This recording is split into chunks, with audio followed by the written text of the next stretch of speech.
I'm John Jolliffe, Product Manager for Ascertia, makers of the world's most comprehensive trust services and digital signatures products. SigningHub provides two useful ways to add information into a workflow that's already in progress. First, let's look at attachments.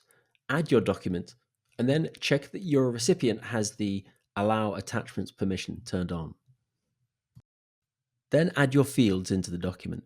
Use a digital signature of some kind, such as the SigningHub system eSeal, to ensure that after the attachment is added and the document signed, no further changes or attachments can be made. That way, all signatories can be certain that they're signing the same document. You can make the attachment field compulsory. In this case, the signer won't be able to sign the document until an attachment has been uploaded. If you've made the attachment field mandatory, the recipient will be prompted to first add an attachment.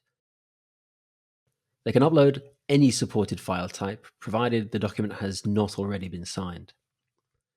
Once the document is signed, attachments are cryptographically bound to the document workflow and signed along with the document itself. Attachments can be downloaded separately for further processing if needed.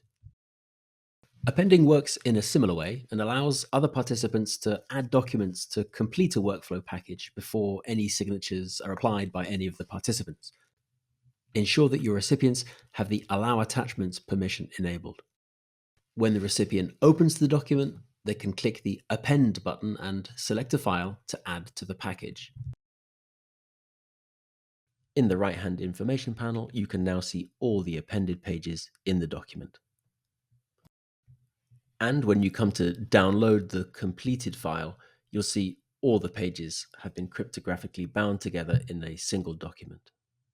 If you'd like to know more about how Ascertia and Ascertia Digital Trust products work, then please don't hesitate to get in touch or check out more of our videos on our YouTube channel.